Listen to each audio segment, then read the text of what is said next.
how are you doing today? I'm doing fine, thanks. Another beautiful day in Bermuda. The sun's out, so there's no reason not to try to move forward. Now, of course, the election obviously did not go in your favor as far as a party leader and premier is concerned. What are your thoughts on that? Well, obviously it's a bit of disappointment. I've reflected on it since the results became public when the voting finally finished late on last Tuesday evening.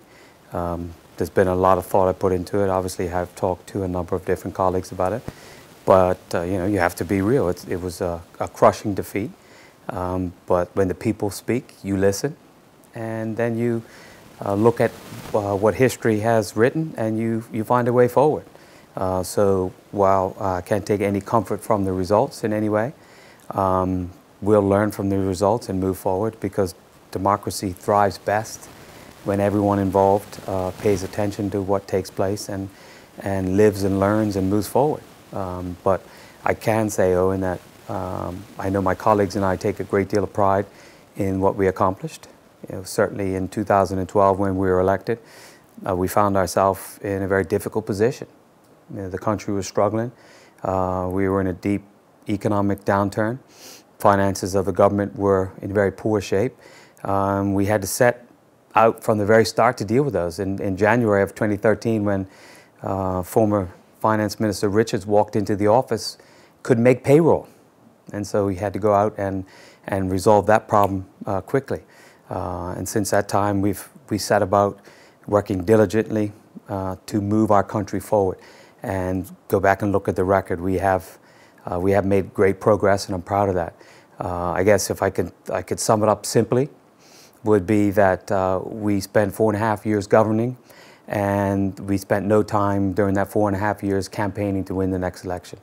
And that's a regret that we have, but we've put the country on much firmer footing, and I think there's plenty of opportunity now for us to move forward. What do you attribute the loss to? I mean, if you could put your finger on one or two things. There are a lot of different reasons why we lost, and in this interview, I really don't wish to get into it, but I alluded to it briefly in the comment I just made, that we did very little campaigning through that time. And if you're going to be a successful government, you have to not only govern, but you have to campaign as well. And I think, without getting real specific on it, because hindsight is 20/20. And as you've seen, Owen, in the world in the last 5 years or so, politics is very tough. Electorates come up, make decisions, and they deal with politicians in a very sudden way. Look at election results around the world. That's been the case, and we certainly faced that reaction. But we had to make tough decisions all along the way. And the opposition were an effective opposition as well. They made it very clear that they were going to oppose everything we put forward. Even the good ideas were opposed. They made it very difficult for us to move forward. With the very slim majority that we had from the very beginning, it made it much more difficult for us to govern. And so the opposition were intent on getting reelected. We were intent on improving our country. And so with hindsight being 20/20, yeah, I have some regrets when I look back, but I take satisfaction in the Bermuda that we live in today. We're much better off than we were a few years ago. And now it's the responsibility of this government to move the country forward, to continue to deliver on some of the things that have been put in place, and to deliver on some of the things that they believe can make our country an even better place. And now we have the job of the opposition to hold them account, to speak on behalf of people when we're concerned about things. But I think our approach will be slightly different. I think we'll be there to support when required, but we will also be there to oppose as well. Now, critics have basically voiced the view that the One Bermuda Alliance didn't do enough to support black Bermudians. What's your take on that? I think that's a fair assessment. One thing that people perhaps don't realize about me is that I view criticism in an appropriate way. I think it's necessary. I like to hear opinions from people, whether it's in support or whether it's being critical. And so when I hear that, I said, yeah, they have a real valid point in saying that. But the challenge is that we were in a very difficult position. And we could have been pretty easily, we could have made decisions to try to do some things to help people in certain areas. But against the backdrop, our hands were tied with budget constraints, with the debt that we had. We didn't want to encumber ourselves anymore. The first priority we had, and Bob said it, was we had to get the economy on track. We had to bring confidence back into Bermuda. We had to right-size government. We had to get the economy working again. Once you have that, then you have a foundation for social stability and progress. And I think that foundation's been set. We would have loved to be in a better position, but it is what we inherited. And so the criticism has some merit to it. But when your hands are tied behind your back, it's hard to do it. And let's face it, if we had tried to please everyone along the way, we wouldn't be here today, where Bermudan is in better position, where now there's opportunity for Bermudans across the board. We would still be fighting those things, and we would have lost an election anyway. Now, what's your opinion on the future of the One Bermuda Alliance after this defeat? Well, it's pretty simple. The party has to reflect on what took place and make decisions to move forward, or we'll continue to struggle. And I think that there are people within the organization who certainly have that ability to do it. And so I'm pleased to see that Pat Gordon-Pamplin stepped forward to become the leader and was supported. I feel that Pat's well respected in the community. She certainly has the experience that's required. And I know from our time that we served together, certainly around the cabinet table, she has a good understanding of all the issues. And I believe that she will be able to help us move forward. But it's going to take a concerted effort by all of us within the organization, and we have to get new people involved. Because the most common thing that I heard all the time is we were out of touch with people. And to some extent, that might be correct. But in another extent, I don't think that is a valid argument. But it's up to us as individuals to dispel that myth and get out there with the people and do what they have to do. Do you think that the One Bermuda Alliance has potential of returning to government, or do you think that's a lost cause? Of course, I think there's a potential there. Look, just look back in 2010 when the party was formed. It was shortly before an election. It came out of nowhere and won. But if it doesn't reform, if it doesn't reflect on what happened and make tough decisions, then there won't be an opportunity to do that. But it's up to all of us in the organization to do it. And you know, here and now, that's what we have to do. But over the coming months and the coming year, we also need to be a very strong opposition and do what we have to do. You know, everyone looks forward to the next election. But after that election, there's time when people have to get to work. You have to heal the divisions that election caused in the community. You have to meet the expectations that people might have out of that election. And so we have work to do. The government has work to do. They have to get out and fulfill that mandate, deliver on those pledges that they made. And we as an opposition, we didn't expect to be in that position. But the people who came out to vote, whether they voted for or against us, expect us to do the job. There are 36 MPs that were elected. We all have to do their job. You have to find your niche, and you have to do it. You know, I would rather be in a different position, but with all the energy, commitment, and integrity that I always bring to the table, I'm looking forward to representing Smiths North and Bermuda. And I think in my position, you know, I've been in politics now, elected first in 1997, spent some time in the Senate, re-elected again. I'm looking forward to the opportunity to continue to represent Smiths North and Bermuda and do it, you know, as a very senior statesman who has been a premier, who has been an opposition leader, who has been there when tough decisions have been made, who have seen the struggle that people have. And I'm looking forward to supporting the government at every opportunity I get, but also, you know, bringing up issues that are touchy and critical and need to be dealt with. That's one of the things that experience brings with you to the table. If you use it in the right way, it can be a tremendous benefit for the community. So I don't intend to be I told you so type of person. I intend to continue to provide a different brand of leadership to help this country move forward, because at the end of the day, all I care about is Bermuda. I really, you know, I'm part of the One Bermuda Alliance, and we're all part of politics. But what I've heard loud and clear for the last couple of years, and I want to say this so people don't miss it at all, is people are tired of the bickering back and forth between politicians. They want decisions made. They want to move the country forward. And so I really don't care who I'm working with to get it done. We just have to get it done. And you know, I will work until I decide to retire with all the energy, commitment, and integrity I have, but I want to see results. And now that, you know, I'm not the premier, I think I have the ability and the experience to speak to some of those touchy issues and offer a mindset that might help us move in a positive way. So I'm here to support, not undermine, but I'll be vocal and critical when I have to be. So what do you view your role as in the One Green Alliance now? I mean, are you considering a shadow minister position? Is that something you'd be open to? No, look, Tuesday night was a very difficult night. I've been through a number of general elections, so I was just thinking back. This is my fifth election that I've been through, and they're all different. They're all really unique, and they all have a different vibe, and you have a different feel after them.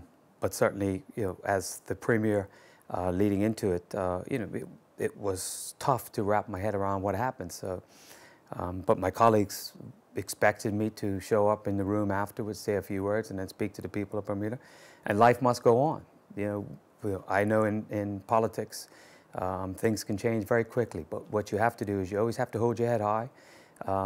You always have to be positive about things. You always have to pay attention to what took place and try to live and learn, because people want you to represent them because they have faith in you.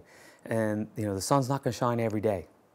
So you have to make the most of every day you have, even if the sun's not shining. So on that Tuesday night, it was very clear to me, although it wasn't the result that we wanted or envisioned, I made quick decisions that to help clear the air and allow the party to do what it had to do to move forward, I would step down. I had a lot of people who didn't want me to do it. In fact, I made the decision myself early in the morning at the kitchen counter right there because it was the right thing to do. And I don't think at that point, after talking to a few people, I don't think I consulted with anybody at the end. I just typed the email to the party chair and copied in very few other people.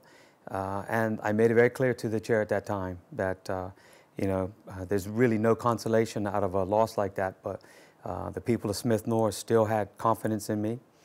And voted me in, and I gave my commitment to work as hard as I can to continue to help Smith North and Bermuda. But I also said that I would be there as a senior statesman in the caucus room to at all times express what was on my mind, to support the team, and you will not ever see Michael Dunkley talking trash outside of the room. I think that is the biggest downfall of politics. We come into caucus rooms and we have some tough discussions. That's cool, but you need to find a resolution to move forward. And so I will say what I say in the room. I will speak to people collectively, privately. You'll never see me badmouth outside the room. And you know what? Just like everyone else, I have a lot of stories to tell, but I'm not going to do that, because the measure of the man is not about badmouthing people. The measure of the man is to try to move forward on issues. So I made it very clear what I would do, and I told Pat when she became the new leader, that to make her job easier, I didn't wish to hold a shadow portfolio. I've been there, done that. It would be an honor to do that, but give other people an opportunity, and you will have my 100% support to do whatever we need to do to move forward. When the results came in, did you consider throwing in the towel as an MD? No, because that's not the time. If you commit to running again, that was tough for me because, you know, I was the premier and running in a tough constituency. Look, I won that constituency in 2012 fairly easily, but at that point, you know, all due respect to the incumbent at that time, who's a good person, the constituents, you know, decided they wanted a different way. I knew this time would be, you know, much more difficult race, and as a premier, I knew it would be difficult for me. But I started working that area in 2005. I've always continued to work it. So when I made the commitment that I would run again, I never even envisioned anything other than doing the best. And on the day, I felt confident that I'd win, but I knew that it would be tough because the opposition ran a good campaign. You know, I enjoyed being out there for the 12 hours during the voting period. I knew it would be a tough race. But having won the seat, last thing on my mind is to decide that I didn't want to go forward in spite of the crushing defeat by the party. That's not character. You know, you get elected to do something, last minute you don't like the way the cards fall out and you want to take a different role? No, not at all. So you know, one of the greatest honors you could have as a Bermudian is to be elected to the House of Assembly. I was elected again. Those voices matter, right? And I believe the people of Smiths North elected me because they have confidence and faith in me, and I'm not going to let them down. And when I believe it's time to retire, I will announce it to my constituents first and do it in the proper way. But until that time, they have my undivided attention. And, you know, you cannot take any consolation out of an election defeat like that. But I do take a little bit of comfort in the fact that I've been besieged by people all over Bermuda calling me, and especially my constituents as well. It's been tough because for the first couple of days, you know, I just wanted to relax. You know, I think people who see me and knew me in the job knew that I was going 100% the whole time. Work 7 days a week. My schedule was simple. Wake up, go to the gym, have breakfast, go to work, come home, go to sleep, do it all over again. And so there's two things that I had to do. I had to slow my time clock down because I was used to being on the run all the time. What's next? What problem am I dealing with? What do we have to do? What event am I going to? And I made myself open all the time, and I enjoyed doing it, so it's never a regret. But I wanted to make sure that I slowed my time clock down because I think that would be, you know, real good for my health. And the second thing was because I was inundated with calls from people, I had to make sure I got back to them in an appropriate way. And I'm still reading through the list and returning messages. But I'll make it. And some of the replies to emails have been very short because there have been so many coming through. But there's some comfort in knowing that, you know, people still want you to hang in there. There's been some criticism from people because I resigned as a leader of the party. But I've taken some time to explain that. And so now, you know, I'm back on very even footing again. I've enjoyed spending some time last couple of days with family. You know, my daughters are here, and we had a nice family dinner, which, you know, I hadn't done for a long time, and not have to worry about anything. So, you know, I'm getting my time clock back, but I'm looking forward to getting back to the House of Assembly as well. Now, this was your second election as a party leader, and the second loss. How does that feel? I mean, do you take that personally? I think in life you can take everything personally if you want to. And as a very, you know, as a very focused person, as a person who cares deeply about everything that I do, I can take it personally. But you know, I don't just dismiss comments like that because I always see if things have merit. Look, you know, I've learned a lot from other people. I've learned a lot from my mistakes, which I just consider step backs. You know, no successful person in the world has been immune from making big mistakes. And, you know, those two elections were certainly tough. But here in Bermuda, you don't vote for a president. You know, when people go to the poll, I can tell you that I don't think people in 35 constituencies around the island were going in, I'm voting for or against Michael Dunkley. They're voting for a candidate. So if they want to say that, yeah, okay, that's cool. That's cool with me. But if you want to go to a presidential type system, let's bring it on. Let's change what we want to do.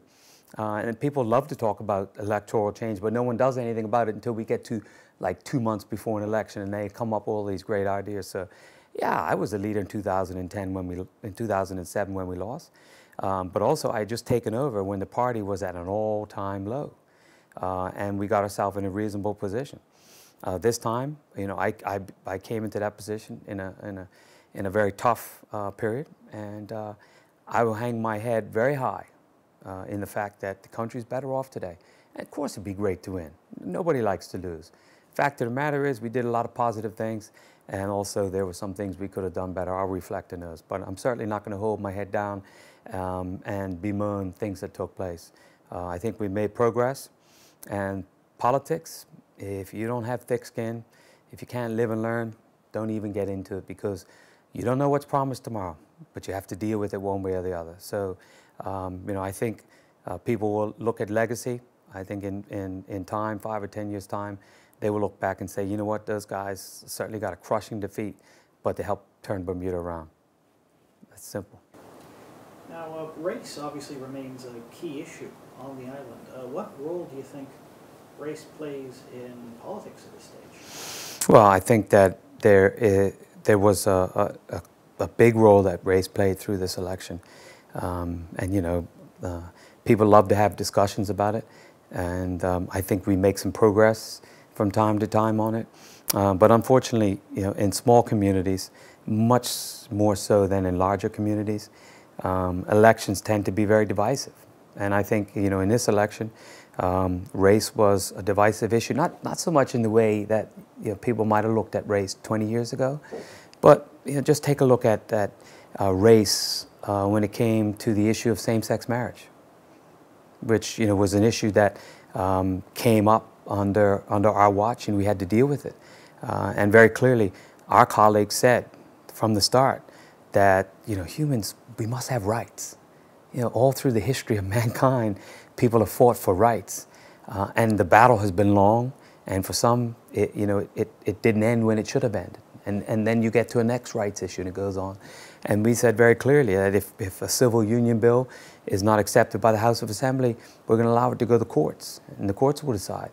And then once that was the decision, then those who didn't support those rights try to twist it and turn it into another narrative that, you know, well, how should a judge have the ability to make a law? Well, the judge didn't make the law. The judge interpreted the law.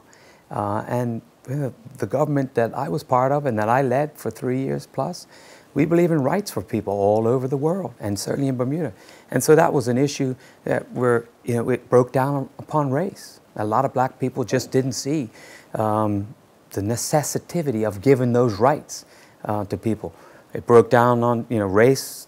It broke down as well in immigration and pathways. You know, it was very clear that people thought that we were going to give away our heritage and the ability for Bermudians to get jobs to non-Bermudians coming in. But immigration reform is something that every political party's talked about for many, many years, and it has to happen. And so it's unfortunate that it took that turn. Also, you know, with the airport, it broke down along race as well, because on December 2nd, you had a white police officer pepper spraying black grandmothers.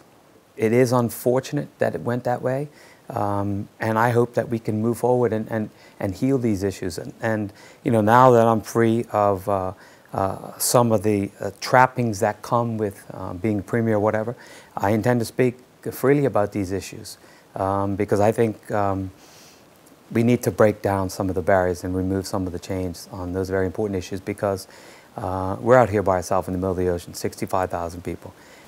Now, we're just discussing race. Why didn't or couldn't the OGA do more to address that issue during its time in office? That's a very good question, and I think that you know, many of the initiatives that we undertook were trying to put Bermuda in a better position so all of us move forward together. And you know, as I've said previously in this interview and outside this interview, we had a real mess that we inherited. And I'm not making excuses for that, but the first thing we had to do was stabilize Bermuda, because unless you had stability, there's not much you could do. And so, you know, we worked hard, and progress took longer than we wanted. I guess because some of the issues were deeper than we expected, and because we had an opposition that always pushed back, really didn't want us to move forward.